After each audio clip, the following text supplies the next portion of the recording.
Dear listeners, my name is Anthony Clark. And I'm Melanie Clark. And we are the Amazing Clarks. We're both award-winning certified life and love coaches and a husband and wife duo that have been coaching together as a team for 24 years and that have been passionately in love for 34.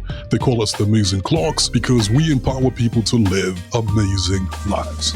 And we're here to help you get from where you are to where you want to be in life and love. Love the Amazing Clarks is our personal love letter to everyone who loves love. That's right, guys. You know that we love love. Yes, we do. So today we have another amazing podcast for you guys. Today's main topic is venting versus fixing.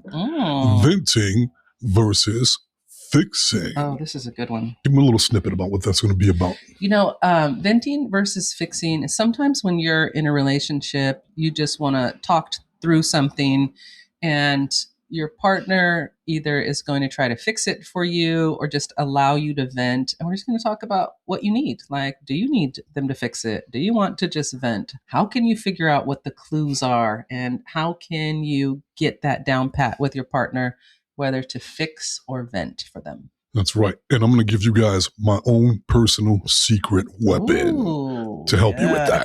Yeah, Anthony's That's got right. a secret weapon. That's right. That's right. But before we jump to the main topic of the day, it's time for catching up with the Clarks. Yes. And so this is where we kind of let you guys get some insight into our own personal life. It's like you guys could be a fly on the wall with what's going on with us. Yeah. Hopefully you guys care. And if you don't care, you're going to hear it anyway. So let's run with it. So, Yes. babe, what's something interesting that you'd like to share with the listeners? I think what I would like to share with the listeners is I am just really happy to be doing personal work. Like as a coach, I love to work on myself. I love to learn about myself. I love to see my patterns. I love to deal with trauma. And right now in my family, I see my sisters doing that work. I see my nieces doing that work. And it's just thrilling to me because I know we're all growing and evolving. And I'm enjoying just participating in that with myself and with my family. And it's just a journey. I'm just enjoying it. I'm having a really good time reading some good books, just enjoying life. How about you? Beautiful, beautiful. I joined a new gym. Oh, yes, you did. That's right. And I joined I'm not trying to plug them. Yeah. But I joined Planet Fitness. Oh, that's new for you. That's new for me. Yeah. I'm used to more of the hardcore gyms, the Goals gym.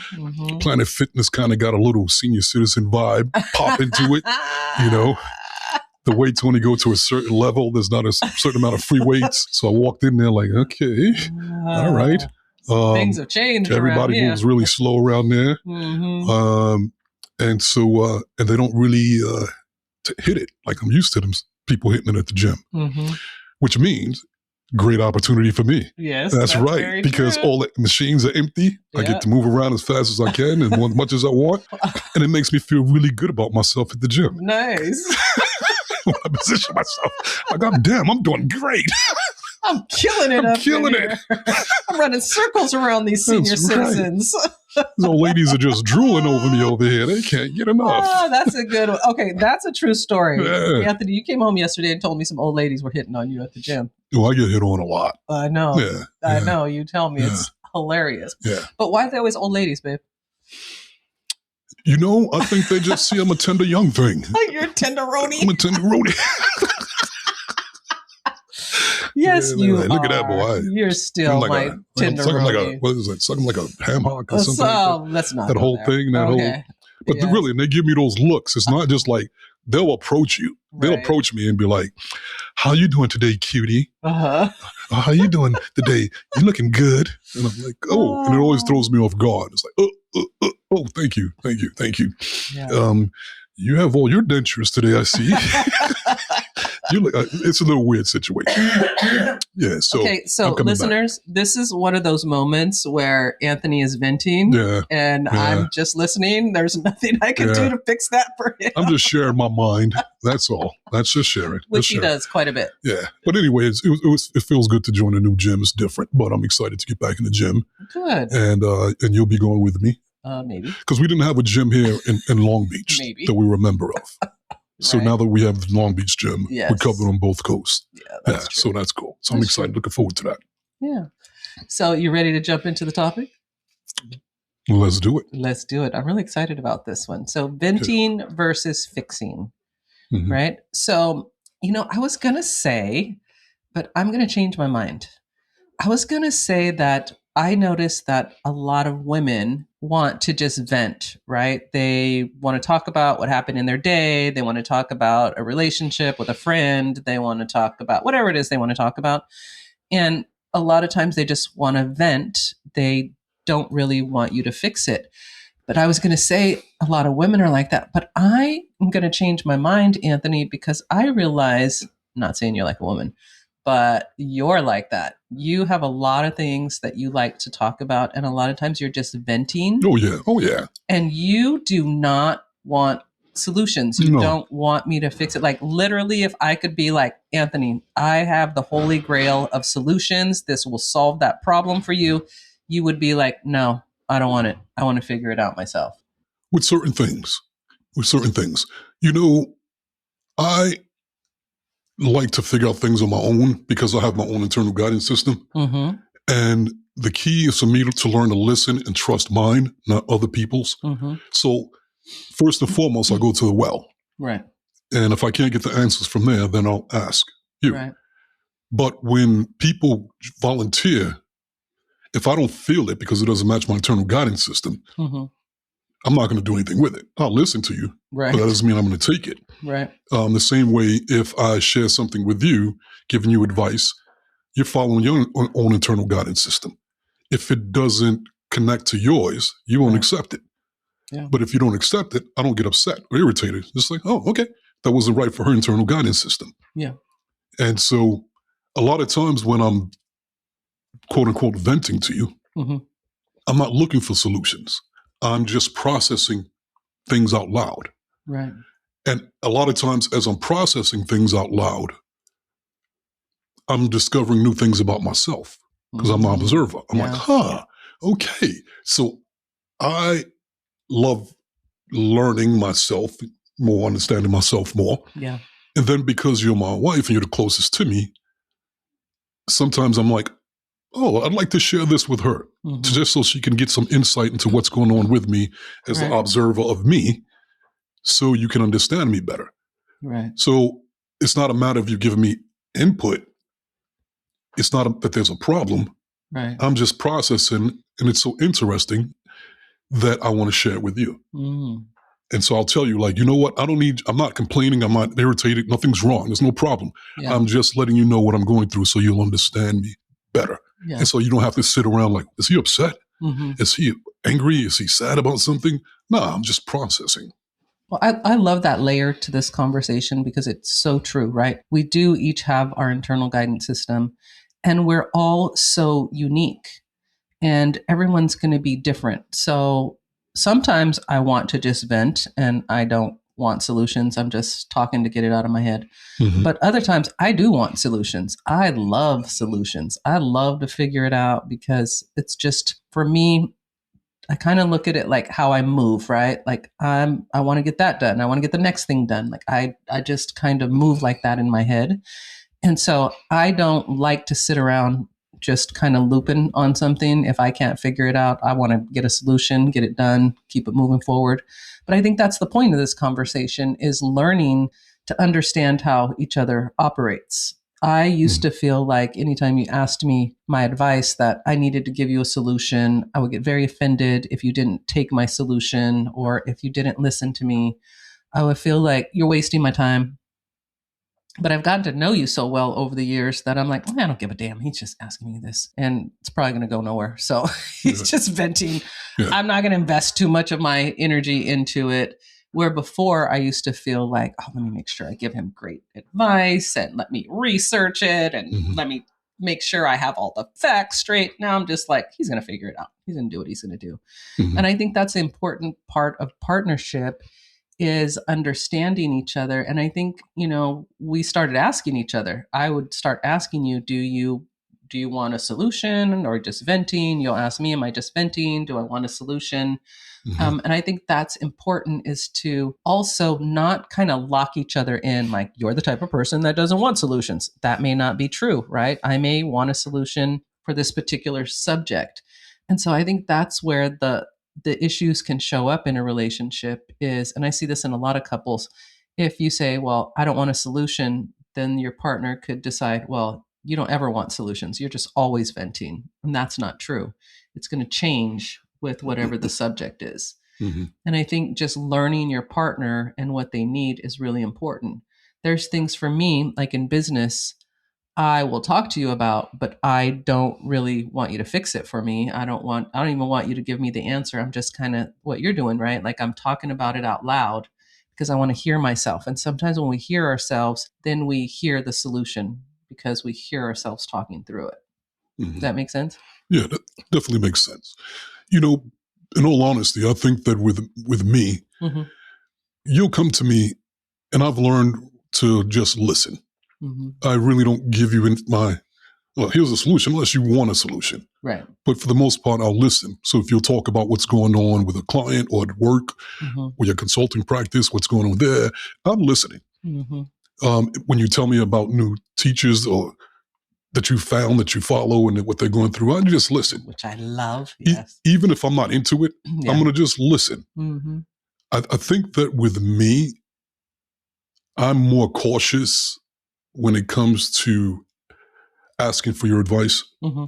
because we've had experiences in the past where if I don't take your advice, you would get irritated with me. Mm-hmm. So it's like, don't get irritated if I ask your advice. If I don't use it, I'm going to go online and Google stuff and ask a million Right. things. I'm going to ask myself a million questions. I gather as much information, as many angles as possible. So then I could look at the process and get the right solution. Yeah. But so I'm get very hesitant. And it used to bother me, like, that's not fair. How come I can't, ask her a question without her getting irritated with me if I don't use it. And I would tell myself that it's not fair. Mm-hmm. But I learned that if you judge relationships based on fairness, you're going to always feel disappointed. It's not about fairness. We all are just different. We show up different. Yeah. So I just learned to accept that that's a part of who you are. Yeah. And it's nothing against me. Mm-hmm. And if you don't give me your answer or, I'm going to be all right. I'm going to just go ask the next person. Go get it somewhere. Google it. You got ChatGPT now. Yeah. You got Claude. You don't need answers from me. You got AI, buddy. You don't need to ask me about it. And then also, I got to admit this. I'm very picky about who I take advice from. Mm-hmm. Yeah. Because I get concerned that sometimes if you ask people for advice, like they can take it the wrong way. Like, oh, you're stupid. All of a sudden, I'm the expert in this area, and you don't know anything about this area because you asked me this question. So it's like, wait a minute, whoa, pump the brakes. Right. I didn't say I don't know anything about this. You're creating this whole thing that I don't know. So people kind of talk down on you sometimes. It's different personality types. Mm-hmm. So I'm very aware, like, just because I asked you a question does not put you above me once you gave me an answer. And if I accept that answer, it's like, see, I'm smart, you're dumb. Yeah. And it's like, okay, let me back away. Yeah. So I've realized that about me with people. I get very picky about who I get take advice from. Yeah. I don't think that there actually is any fixing for each other. I think it's just giving each other advice. And, you just made a great point. You had to change your perspective on needing me to listen when I didn't want to, or to give you advice when I didn't want to. And I had to change my perspective too, because I used to feel like I'm really busy. I have been really busy for 30 years, right? I mean, it's just true. I got a lot going on. So when I stop to engage and listen and share, I would feel like I'm giving you something really valuable from me. I'm giving you my time. I'm giving you my energy. I'm giving you my wisdom. And if you're going to take up that time, then I want you to use it. But I changed my perspective to, oh yeah, he's my husband. He's not a client. So it's not the same exchange. He's just talking to be talking, and he's just asking me how I feel and what I think. And I actually really love that. And I actually really appreciate that he cares what I think. I told myself it was a sign of respect from you. Because I know that you don't just listen to anyone. I know you don't take advice from just anyone. And just the fact that you're asking me for advice at times is a huge sign of respect between us. And so being able to reframe that made it so much like when he asked me, I'm just like, okay, whether he uses it or not, it's okay.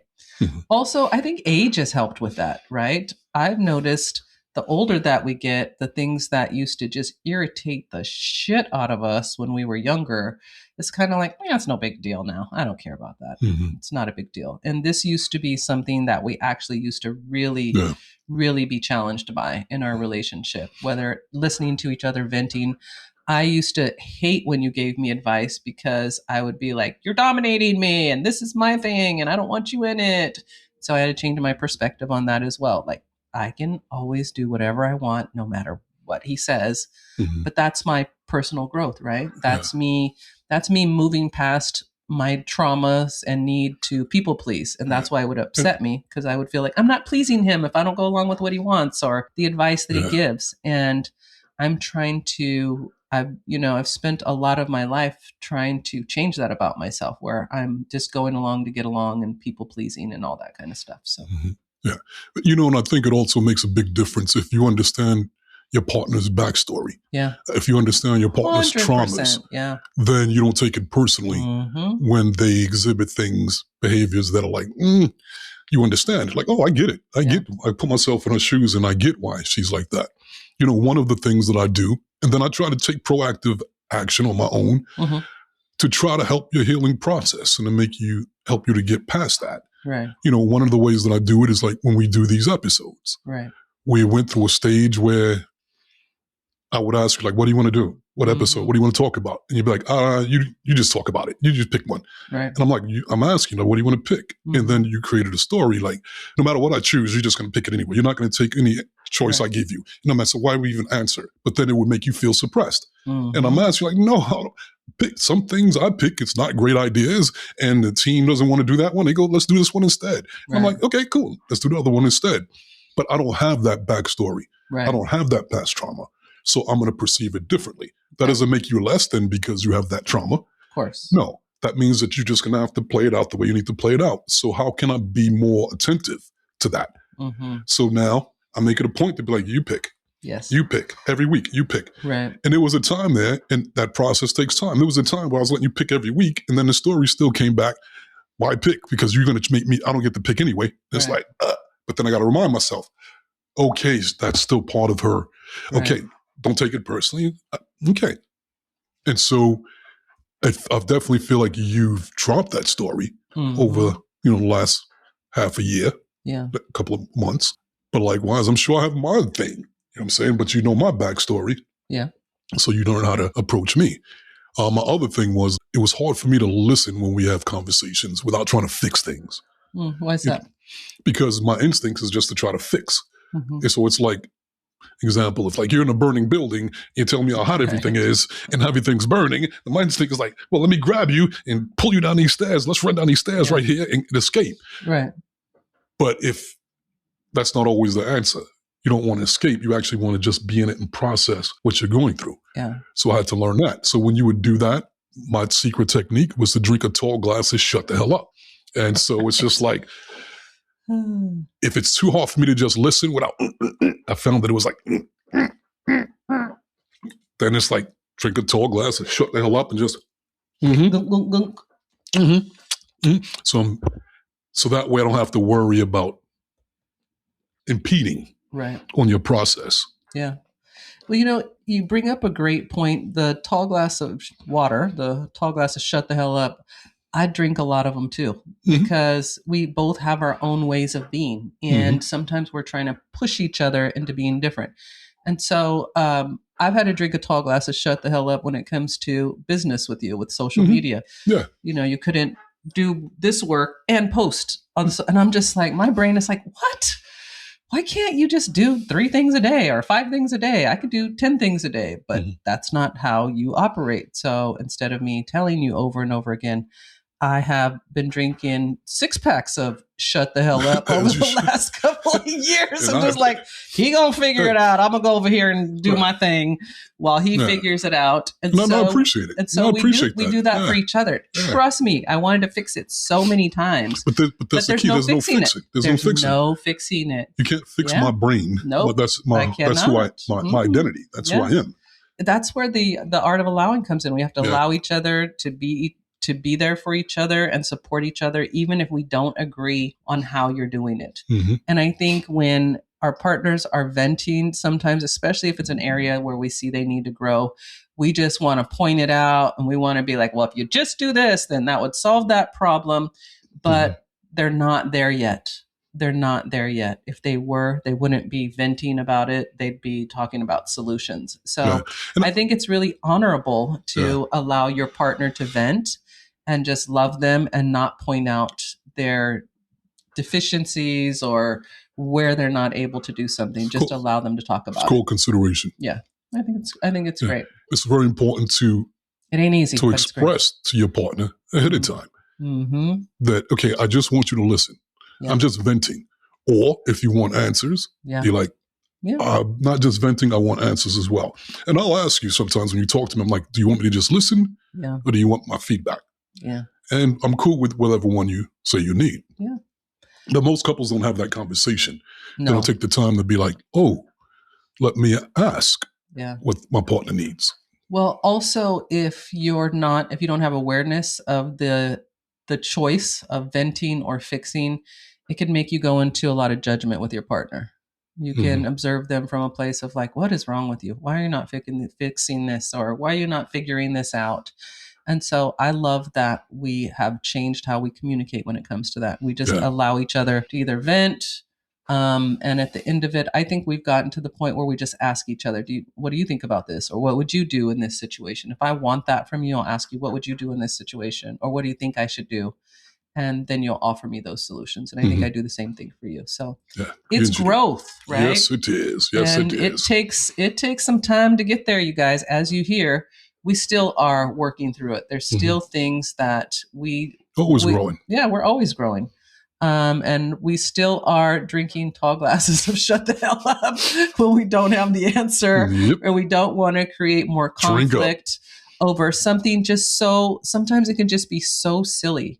Like, don't allow yourselves to argue over things that don't really have any meaning. They're just small things you're trying to figure it out. You'll get to the other side of those things. So I agree. I think that was really good. Did you like that? Did you like that episode? Yeah, that was good. I think a lot of couples need to hear that. I hope that helps some people out there. So great episode. Good job. Great podcast. We really appreciate you guys. Thanks for hanging out with us.